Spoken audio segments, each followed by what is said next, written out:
Hello दोस्तों, मैं आपका अपना जीके साहब। आज मैं फिर से लेके आ गया हूँ आज का इतिहास हमेशा की तरह। आज हम बात करेंगे आज के इतिहास की प्रमुख घटनाओं के बारे में। आज के दिन हुई प्रमुख घटनाएं जो देश और दुनिया में हुई हैं। आज के प्रमुख उत्सव के बारे में बात करेंगे। आज किन का जन्म हुआ था, आज ही के दिन किन व्यक्तियों का निधन हुआ था, इन सभी चीज़ों के बारे में इस क्लास में हम डिस्कस करेंगे। क्लास को शुरू करने से पहले जो भी इस चैनल पे नए हैं, जिन्होंने अभी तक इस चैनल को सब्सक्राइब नहीं किया है, उनसे अनुरोध है आप हमारे चैनल को सब्सक्राइब कीजिए। अपने दोस्त के साथ, अपने परिवारजन के साथ शेयर कीजिए इस चैनल को और सब्सक्राइब करवाइए। बेल आइकन को ज़रूर हिट करवाइएगा। उससे क्या होता है, जो भी इस चैनल पे वीडियोज अपलोड होती हैं या कोई भी लाइव क्लासेस होती हैं तो आपको नोटिफिकेशन के थ्रू अप टू डेट मिलता रहेगा। आप भी अप टू डेट रहेंगे हमारे साथ। चलिए अब हम इस क्लास को शुरू करते हैं। तो आज दिनांक है 25 सितंबर और हम बात करेंगे आज की ऐतिहासिक घटनाओं के बारे में। तो बात करें अगर, तो 1340 में इंग्लैंड और फ्रांस जो थे वो निरस्त्रीकरण संधि पर जो था ये हस्ताक्षर किए हुए थे। कब किए हुए थे? 1340 में, आज ही के दिन। बात करें अगर 1524 में, तो वास्को डी गामा जी जो थे वो आखिरी बार, कौन? वास्को डी गामा जी आखिरी बार वायसराय बनकर भारत आए हुए थे। कहाँ आए थे? वायसराय बनकर ये भारत आए थे, आखिरी बार था इनका। 1639 में अमेरिका में पहली प्रिंटिंग प्रेस जो थी वो शुरू हुई थी। कब हुई थी प्रिंटिंग मशीन की? 1639 ईस्वी में हुई थी। कहाँ पे? अमेरिका में। बात करें 1654 में इंग्लैंड और डेनमार्क जो थे वो आपस में व्यापार समझौते पर हस्ताक्षर किए थे। किस पे? व्यापार समझौते पे इन्होंने आपस में हस्ताक्षर किया था। बात करते हैं 1846 में, तो अमेरिकी सेना जो थी वो मेक्सिको के मोन्टेरी पर कब्जा कर लिया था। किस पे? मोन्टेरी एक जगह थी, उस पर अमेरिकी सेना जो थी वो कब्जा कर ली थी। ये जगह कहाँ थी? मोन्टेरी, मेक्सिको में थी। बात करें 1897 में, तो ब्रिटेन में पहली बार बस सेवा की शुरुआत हुई थी। किसकी? बस सेवा के।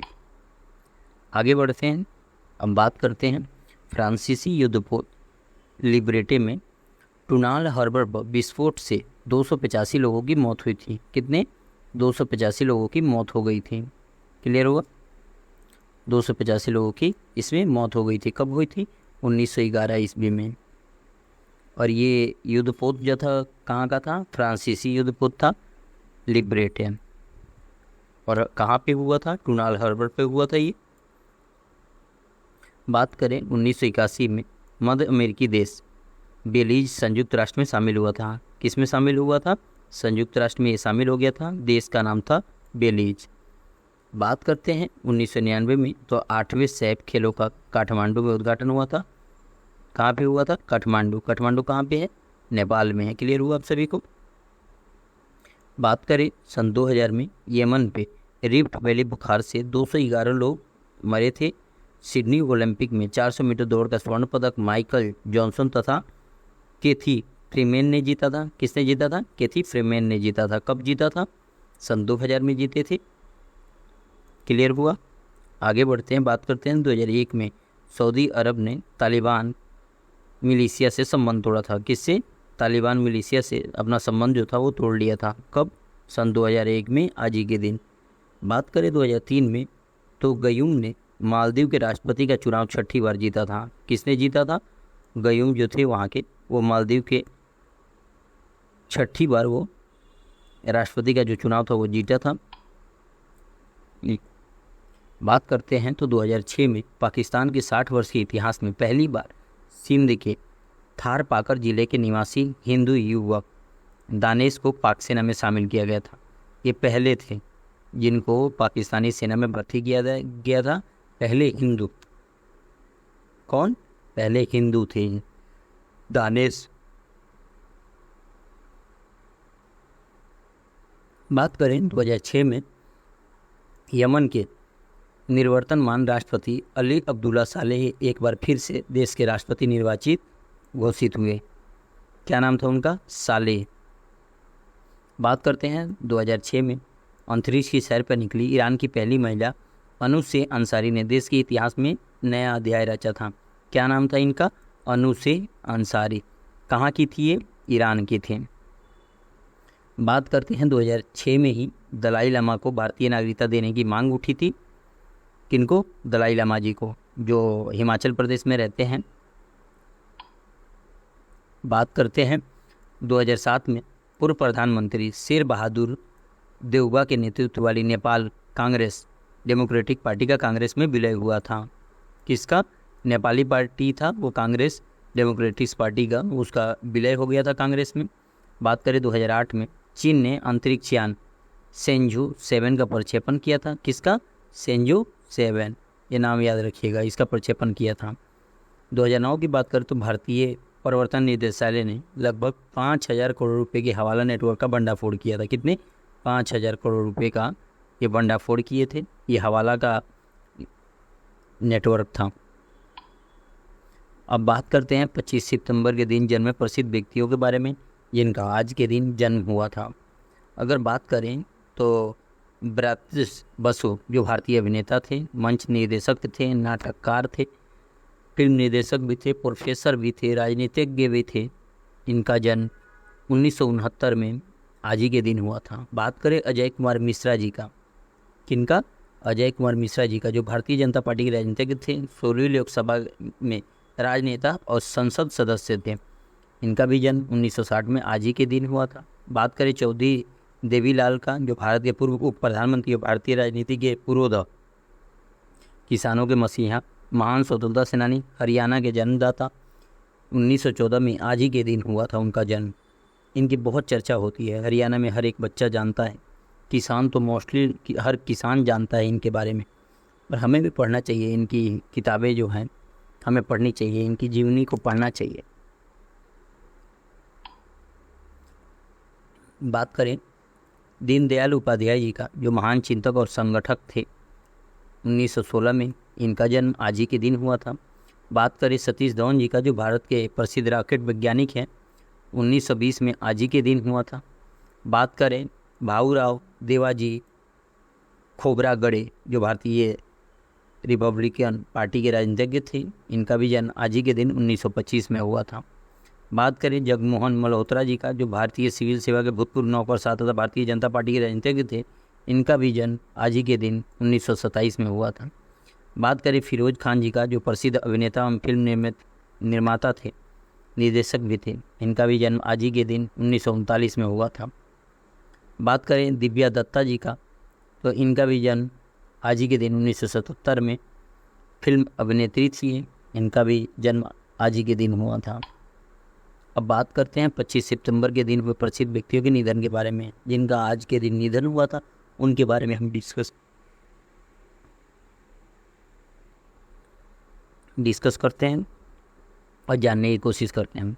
बात करें एसपी बालासुब्रमण्यम जी का, जो भारतीय सिनेमा के प्रसिद्ध रसो गायकों में से एक थे, उनका भी निधन 2020 में आज ही के दिन हुआ था। बात करें कन्हैयालाल नंदन जी का, जो वरिष्ठ पत्रकार थे, साहित्यकार भी थे, उनका भी निधन 2010 में आज ही के दिन हुआ था। बात करें जन कृष्ण मूर्ति जी का, 2001 से लेकर 2002 तक भारतीय जनता पार्टी के राष्ट्रीय अध्यक्ष रहे, इनका निधन 2007 में आज ही के दिन हुआ था। बात करें सुदर्शन सिंह चक्र, जो साहित्यकार थे, स्वतंत्रता सेनानी थे, इनका भी निधन आज ही के दिन 1989 में हुआ था। बात करें प्रफुल्ल चंद्र सेन जी का, जो बंगाल के प्रमुख कांग्रेसी नेता थे, गांधी जी के अनुयायी और स्वतंत्रता सेनानी थे, इनका भी निधन आज ही के दिन 1990 में हुआ था।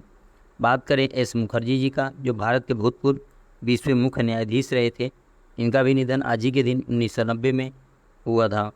बात करें रकमाबाई, जो भारत की प्रथम महिला चिकित्सक थी, इनका भी निधन आज ही के दिन 1955 में हुआ था।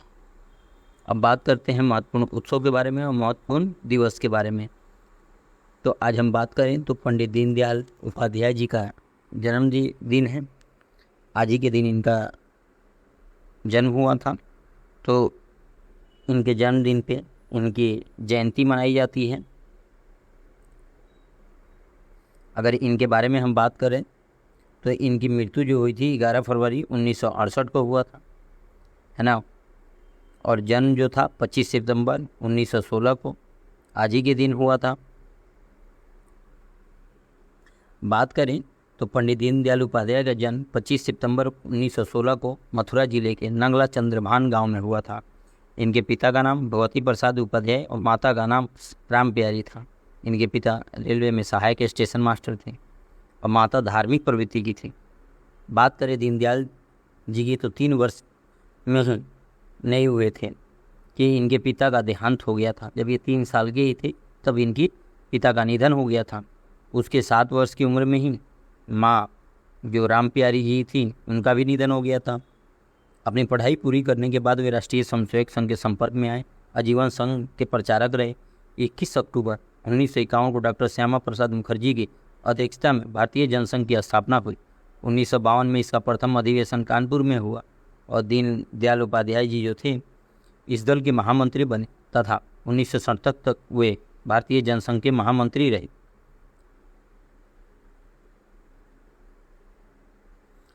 अंत्योदय का नारा देने वाले दीनदयाल उपाध्याय का कहना था कि अगर हम एकता चाहते हैं तो हमें भारतीय राष्ट्रवाद को समझना होगा, जो हिंदू राष्ट्रवाद है और भारतीय संस्कृति हिंदू संस्कृति।